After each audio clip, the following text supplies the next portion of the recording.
Hey guys, welcome back to the Nonprofit Missionary Podcast.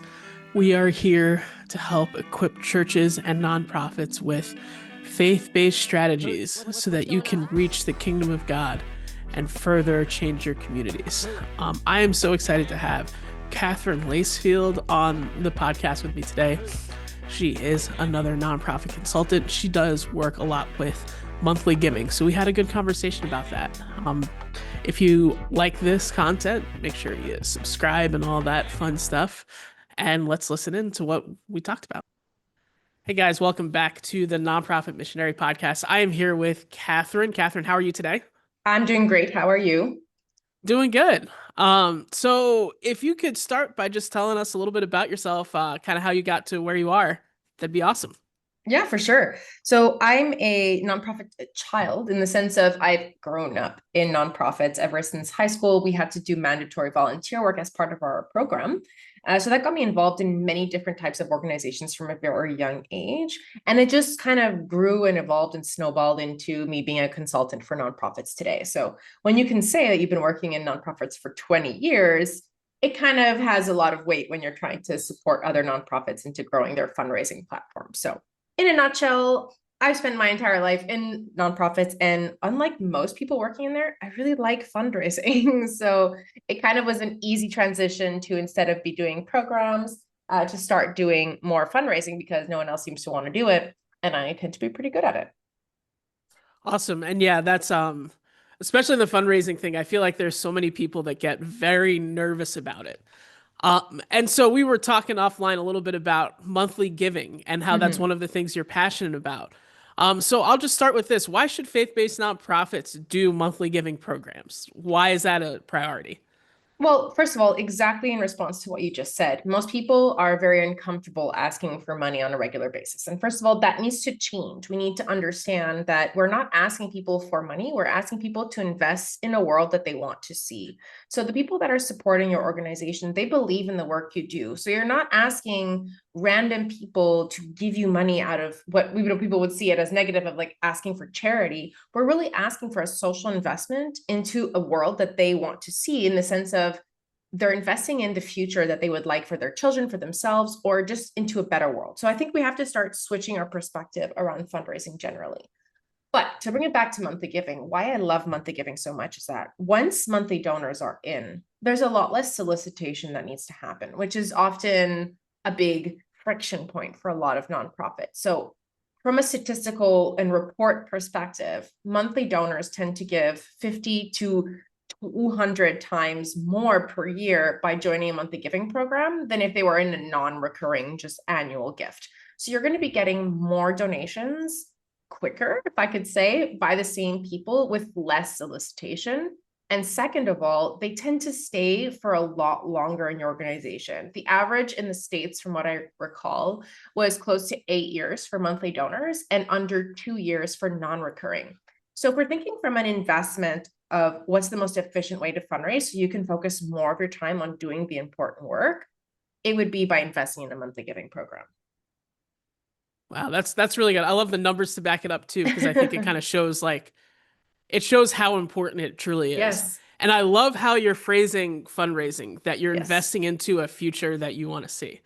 Um, because I say something similar where it's like people, you're not just investing, like you're not just giving money, but you're being a part of a mission. And that mission Exactly. is seeing that better world, whatever that might be, whether you're talking like education, homelessness, whatever you might be supporting in. So let's get a little bit more into like the nitty-gritty of this. Like Mhm. what would be like the steps of implementing a program?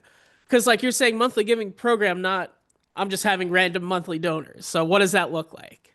Yes. So, like with anything, if people feel that they're invited to something special or exclusive, they will be more likely to respond. So, what do I mean by that is that step one, you need to understand who your donors are. Who are the type of people that are already supporting your work? You really want to build up this program, I could say, around them, in the sense of you need to give it a personality. I have worked with so many organizations that their monthly giving option is just a toggle switch on their giving page of like, would you like to give monthly? And people have to go and select it and choose monthly. That's not going to happen, or very, very infrequently, if I could say, because most people will just see, oh, this is a donation page, and they're just going to donate once. So when I say building up a program, I mean building up a personality around a program that will really incite a specific type of person to join. So when I usually help organizations do that, I talk about doing donor personas. So figuring out who follows you already, who's already donating, ideally who's already donating monthly. What's the type of person that is doing that? Are they how old are they? Do they live in your physical region? Are they more international? You really need to start building up a profile of what these people look like. And that will help you also build kind of the marketing side of it. Because let's be honest, fundraising does have a marketing component. You do need to have target messaging that is for this type of person specifically, and that will speak to them. I'll give you just a funny little example. I use this example in a LinkedIn post recently, and I thought it was really funny. So I'm an animal lover. I work with a lot of animal nonprofits, and my stepson is a train fanatic. He loves trains. Anything trains, he goes bananas. So let's say I'm a nonprofit that is bringing zoo therapy to children around the world by having it on trains. Okay, this is a hypothetical situation. If the organization was trying to get me involved, they're going to take the zoo therapy angle, correct? If they were trying to get my stepson involved, they'd probably take the engineering train perspective to really get him to say, hey, by supporting our work, you're actually continuing the wonder that children will feel around trains.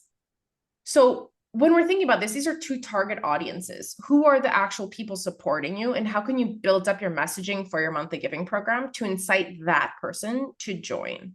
So that's step one. You really need to understand who your donors are, build up some really great copywriting, key messaging that is inspiring for those people. That's step one. That's a good step one. And I think that's important to recognize because especially when you're looking at who gives, like I feel like especially if you're talking like the smaller nonprofits, because that's usually like the people that I work with, they're kind of on the smaller side. Same. They're just trying to get anybody. Yeah. And it's like anybody that's willing to give, then that works. But I think having that focus of we're trying to hit this demographic, whether you're talking like a certain region or a certain type of person or someone that works in a certain field, I think that that Yes. can kind of help focus that energy. So like how can you identify that? Is that just a matter of looking at who your donors are? Is that a matter of just like knowing who you have? What are like some of the things that you can do to help develop that? And this works for all sizes of organizations, and I completely agree. Small nonprofits are kind of just like throwing out their big net, trying to catch everyone. And unfortunately, that can be very inefficient from an energy perspective of you're going to be getting a lot of people passing through your net that are just not the right person. So they're going to tend to not stick around. And so you're not going to have necessarily as high of a retention rate. And that's what you want to build long-term sustainability. But to answer your question, building up donor personas can be done in many different ways depending on where you are in your nonprofit journey. So if you're at the beginning and you don't have a lot of donors, you might want to do a survey that you send out to everyone that's on your newsletter list or that's following you on social media or any other place where people are gathering around your nonprofit. This can be a simple survey where you just ask, hey, we'd love to get to know you a bit. What aspect of our work speaks to you the most?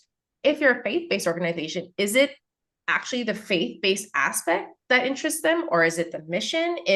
You can really find out who these people are by asking specific questions, and of course including some demographic details so you can also know which platforms might be better suited to reach out to these people. So for example, if they're in maybe an older generation, maybe they'll appreciate an invitation to join your monthly giving program that is sent by mail. Maybe if they're in the Gen, whatever they are now, beta, alpha, the youngest generation, maybe you'd be more successful if you had a TikTok account or Instagram. So helping you know which demographic you're talking to already can help you kind of target them specifically and just lessens the amount of work you need to do to talk to those people because they're much more likely to convert into monthly donors or donors in general. So surveys, you can also check your social media statistics. You can also have some information there. Who's visiting your website? I'm obsessed with Google Analytics. I can spend hours just going down the rabbit hole of like who's on my website and all that stuff. So you can figure out which regions or which countries, if you're doing international work, are more likely to support you. Is it more men? Is it more women? You can really get a lot of this information through other platforms. But as you said, if you do have a decent sized like pool of donors, I would highly recommend checking into who these people are, because there might be people that are just following you, but are not necessarily the best prospects for donating. So ideally you look for your donors, but you can always get that information from elsewhere if you don't have a huge pool. Oh, that's great. Especially like I think of the social media. Mm-hmm. Because like especially if you're posting regularly, you probably have a couple reels that popped off and maybe like there's something in there that you can kind of capture, whether it is gender, whether it's ethnicity, whether it's where they are. I think that could be really helpful. And for Um the mission as yeah. well, like there might be some components of your mission that speaks to people much more. And so if you're trying to get more people involved, then you might want to focus that your messaging on that particular aspect of your work. It's really important to respond to what people are responding to. That doesn't mean change what you're doing as an organization, but from a communications and messaging perspective, it is important to kind of follow what people are interested in, or else you're just going to be speaking to the void. Yeah, and I think sometimes maybe people think that it's like if you're changing your messaging, you are changing your mission. But no, you're speaking the people's language. The people Yes. that are trying to listen, you're just trying to look like you're trying to talk like they talk. You're trying to do the things that really speak well to them. Exactly. And I would say the same thing for like as a consultant, like I know what is the great way to get people to speaking to me at first. I try to solve their immediate problems, but I know that there's root issues for many nonprofits that they won't necessarily think about from the get-go that we will deal with after. So it's not about hiding the rest of your mission, but it's about kind of speaking to what attracts people first. And then as you build a relationship with them, then you can start dropping in, hey, did you know that this aspect of our work is actually what's solving the root and like attacking the root of the problem? Most people won't necessarily know all of that. But once you build up a relationship with them, you can then sprinkle in that more deeper stuff or less known stuff, so that you're making sure that people understand the complexity of your mission. Yeah, that's really good.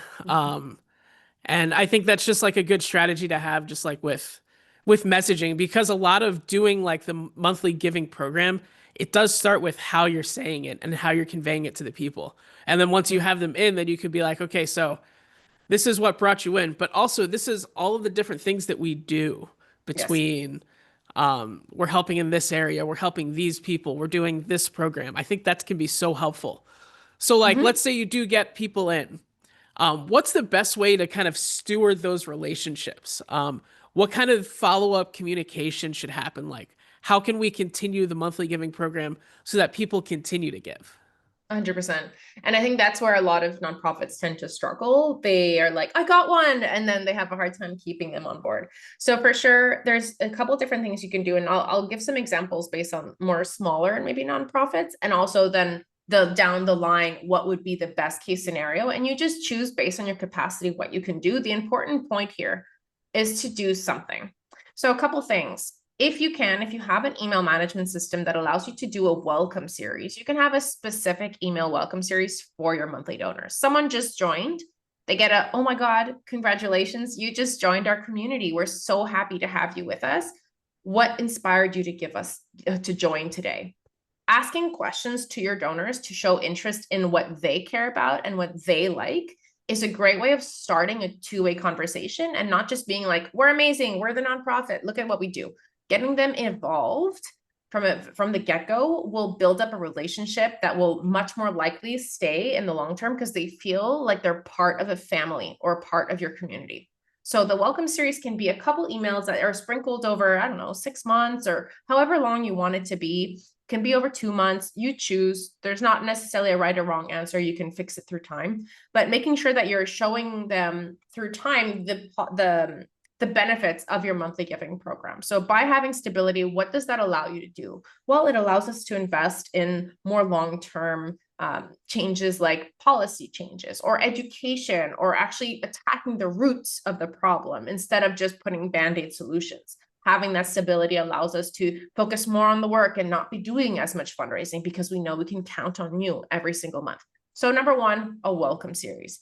if you have the capacity, especially if you're just launching your program and you like they're trickling in maybe 1 or 2 a week or even 1 or 2 a day, I would highly recommend, if you have their phone number, give them a call. Even if it's just to leave them a message, you don't have to call them 20 times.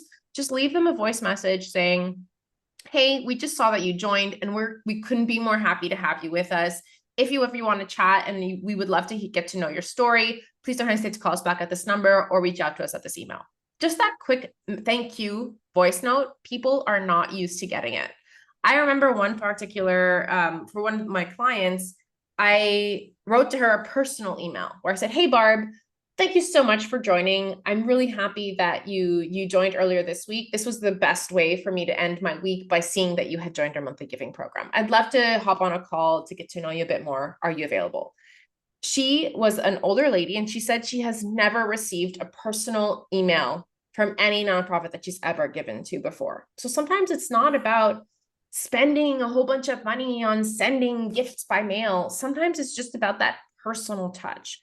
The automation can help just make sure that you're covering all of, like, you're getting, ensuring that they get something. But those personal little touch points of like, hey, I just saw this and I'm writing to you directly. Try to make it personal. It's Friday. Like, really try to make it feel like you're writing this email individually and it's not an automation, can go really far in making people feel welcomed.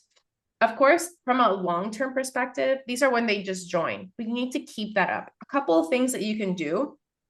Let's say you have an email that you're sending out to everyone. I would suggest segmenting, ideally in at least 2 different segments, that email, one for your monthly donors, one for your donors and or the followers, or you can have those 3 where it's donors, monthly donors, and regular, like non-donors. And in your monthly donor email, it's the same email you're going to send, but you're going to make a specific thank you for being a recurring donor. Thank you for being a part of our X program. Those little sprinkles in of those email are really going to make them feel like you're writing to them and that they are different from other people, in the sense of they are part of an exclusive group. And that really makes people feel special, feel warm, and feel that they're going to want to stay in the long term, because it builds a sense of community. So you can do that very simply. You don't have to rewrite your whole email. Just add in a couple mentions of thanks to people like you who donate every month. We can blah, blah, blah, blah, blah. Another easy one that can be done. I do this in a lot of fundraising platforms. They have the option of sending automated like monthly receipts on the date of their donation. So they'll have here's your receipt for this month. You can usually personalize that message so that you can add in an impact story every single month. Like, let's say every first of the month, you go in and you personalize that email, you change the story. So every single month on the day that they're donating, they're going to be getting here's your receipt, but also here's what happened last month, thanks to people like you. So those are some like easier things that you can do that are still going to make people feel welcomed. Of course, you can have so much more where you call them regularly, you celebrate milestones like, hey, it's your 10th monthly gift. Oh my God, you've been here for 25 months. Like, that's amazing. Those celebrations on an individual perspective can be really helpful. And of course, you can go even further of having monthly giving recognition events or sharing their stories on social media or on your email to really just make them feel special. You can go really far down, or you can just make sure that it's an individual, authentic thank you.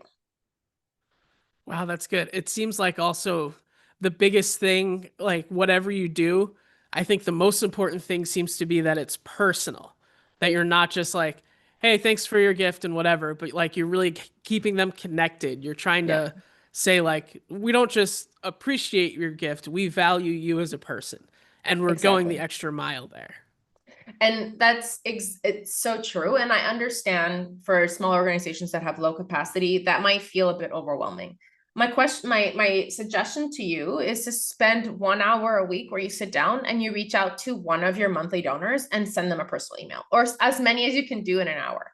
It doesn't have to be on the day that they join if you're busy, but set aside a time where you can have that space to do that personal message. I have a couple donors from my clients that I write to, like Brian. Like, I know Brian, like we write to each other and we exchange stories on a regular basis. He is going to stay for the long term because we have established that relationship. And also, if you do have a CRM, or even if you're using a spreadsheet, try to keep notes on these people. Like, I know Brian rescued a dog from this particularly difficult situation. I know that Barb works for a women's coalition in Canada that she wants us to partner with. Write these things down so that when you talk to them next, hey, so how's Pepe the dog doing? Like, it doesn't have to be necessarily mission related, but just related to them so that they feel like you remember who they are. And I get that that can be a bit difficult at first, but it's like anything, with practice, you'll become really good at it. Yeah. Yeah. Especially like, because people go into like the nonprofit field, especially like from a faith-based perspective, it's because you appreciate and love people. And this is just another way that you can kind of show that. Mhm. Um, so as we're starting to wrap up here, what are some of like so let's say someone's listening, they're like, oh, I see how great this can be. What would be Mhm. some of the barriers that would stop them from actually implementing this monthly giving program? A lot of times it's a tech problem more than anything. If you don't have a good donation platform that easily allows you to personalize your donation pages, that might make it very clunky for people to have that relate. Like when they go onto your website, it's like, I don't understand this page. And I've seen that many, many times. My number one suggestion is to make a separate page for your monthly giving program. So when you're inviting people to join, send them the link to a page that the only option is monthly giving, because most people will look at your giving page and be like, wait, you were just talking about this program, and now I arrived on this page, and that's not what they're talking about. Where do I have to go? It causes a lot of friction. So creating that separate donation page can really be helpful in making sure that people are following through with your funnel towards monthly giving. Another thing that I would think is people they have a weird perception around, oh, but nobody's going to want to join, or I feel bad asking, or I feel bad, what if they can't give monthly? Then they won't. It's not complicated. I think a lot of people, like, you have to understand that a lot of people that are going to be in your database won't necessarily join your monthly giving program right away. That doesn't mean they won't join eventually. Just think of it as they'll join next time. No problem. Like you said, I strongly believe that people are inherently good. People are inherently trying to do the best they can. Maybe that time is not right now, but just have faith if we can use that. That eventually they will come if you continue inviting people and building up this sense that joining your monthly giving program is not about the money. It's about joining the community and investing in a solution for whatever problem we're trying to face. So number one, your tech, making sure that you have the ability to actually create these pages that flow well, that don't cause friction, don't ask 500 million questions. And number two, your perception and your perspective on what fundraising is. Wow, that's awesome. Real quick question before I ask any how people can get in contact with you. You talked about CRM. What would you suggest? What would be like your top two or three that you would suggest for people? So it really depends on your size and your budget. One that I work with a lot is DonorBox, because they are free. If you just want a donation page, you can personalize different campaigns. They're available in multiple countries, and you can add on a CRM component that also has mailing integrated. So it can be like a one-stop shop for a lot of small nonprofits, and they're very affordable, great customer service. I've worked with them with many organizations in the past. There's other ones, like there's so many CRMs out there that I could not even make you a list. If you're in the States, one that I really appreciate from a stewardship perspective is DonorDoc. So DonorBox and DonorDoc, very confusing to always have these two, but I really like their stewardship component. The reason why I don't work with them as much is because they're only in the US, and I work with a lot of Canadian and international organizations. But if you are in the US, they're still very affordable. They have a CRM component, and they have automated stewardship prompts every day, which will be like, hey, this person just donated double what they usually donate. You should reach out to them. It kind of like tells you how to do stewardship within the platform. So those are my two favorite if you're looking for an affordable, easy, user-friendly option that also has great customer service. That's good. So yeah, how can people get in contact with you? Yeah, if you're looking to either build up your monthly giving program or just need some help setting up anything around fundraising, you can always reach out to me on LinkedIn. I'm very active. So Katherine Lacefield, you can find me there. If not, if you liked hearing about these tips, you can also check out my podcast, the Just Because podcast. It can be found on any platform that you listen to podcasts on. And that I share a lot of stories. And I'm also looking for individual charities to do live coaching calls on my podcast. So don't hesitate to reach out, and maybe I can give you a free session in exchange for a podcast episode. Awesome. Yeah. I mean, if you're just looking for some coaching and like could use some help, definitely reach out. Katherine, thank you so much for coming on. I appreciate what you do. And yeah, thank you. My pleasure. If you have anything else, don't hesitate to reach out. If not, I also appreciate what you do. I think more nonprofits need these kinds of platforms to listen to free advice to help them grow. Absolutely. Thank you. Thank you guys so much for tuning in. Once again, if you love this podcast, give it a subscribe, give it a like, and also reach out to Katherine for monthly giving. I love the way that she's framing things, and I think she could be really helpful as far as like coaching or anything like that. So definitely reach out. I will have all of her information in the show notes for you. Until next time, stay focused, stay funded, stay connected, and we'll talk to you soon. God bless.